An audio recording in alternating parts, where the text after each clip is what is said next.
ଜୟ ଜଗନ୍ନାଥ ମାନେ କେମିତି ଅଛନ୍ତି ଆଶା କରିଥିବେ ଭଲରେ ଥିବେ। ଆଉ ଗୋଟେ ବ୍ଲଗ ମୁଁ ସ୍ୱାଗତ ଜଣାଉଛି। ଆଉ ଯେମିତି ଦେଖିପାରୁଥିବେ ମୁଁ କାଲିପଦା ରୋଡ ଆଉ ବେଲୁମୁଣ୍ଡା ସାଇଡ ରୋଡ ମାନେ ଠିଆ ହେଇଛି ଢେପ ଛକ। ଆଉ ମୁଁ ଆସିଲି ମୋ ଦିଦିକି ନେବା ପାଇଁ, ଦିଦିର ବସ୍ ଅଛି, ଦିଦି ଗାଡି ଆସିନି।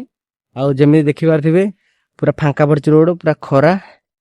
ଏତିକି ଭିତରେ ଦେଖନ୍ତୁ ଜଣେ ଭାଇ ବସିଛନ୍ତି ବେପାର କରୁଛନ୍ତି। ଆଉ ଚାଲନ୍ତୁ ତାଙ୍କ ରିଆକ୍ସନ କଣ ପଚାରିବା। ତାଙ୍କେ ଦେଖୁଥିଲେ କେତେ ମୁଁ ଭିଡିଓ ବନେଇବାର ତାଙ୍କେ ଦେଖୁଛନ୍ତି। ଚାଲ ଦେଖିବା। ଭାଇ କଣ କରୁଛ? ଆଉ କଣ ବେପାର ବାଣି ଭଲ ଅଛି? ଆଉ କଣ ସାର୍ଟ ପ୍ୟାଣ୍ଟ କିଣି ଦଉଛ? ଶସ୍ତା। ଆଉ ଦୋକାନ ନା? ରୋଡ କରେ। ଆଉ ଭାବିଲନି ଦୋକାନ ଗୋଟେ ନେଇଥାନ୍ତ। ଏମିତି ଦୋକାନ ଭଳିଆ ନେଇଥାନ୍ତ। ଦେଖ ଆମ ଛକରେ ଯେମିତି ଗୃହ ହେଇନି। ସେଟା କଣ କେତେ ଟଙ୍କା କଣ ପଡୁଛି? କେତେ ଟଙ୍କା କଣ ପଡୁଛି? 4,000 ପଡୁଛି ନା?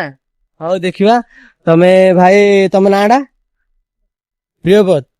ହଁ ଭାଇ, ଆମ ପ୍ରିୟବତ ଭାଇଙ୍କର ଦୋକାନକୁ ଆସନ୍ତୁ ପିଲାମାନେ। ଦେଖନ୍ତୁ ବଢିଆ ବଢିଆ ସାର୍ଟ ରଖିଛନ୍ତି। ଆମର ଫୁଲ ସାର୍ଟ ହାଫ ସାର୍ଟ ରଖିଛନ୍ତି ସବୁ। ଆଉ ଯେମିତି କି କହିଲେ ସୁଲଭ ମୂଲ୍ୟ କମ ଦାମ ରେ ଦଉଛନ୍ତି। ଆମର ଏଇଟା ବେଲଗୁଣ୍ଠା ବ୍ଲକ ଢେପ ଛକ।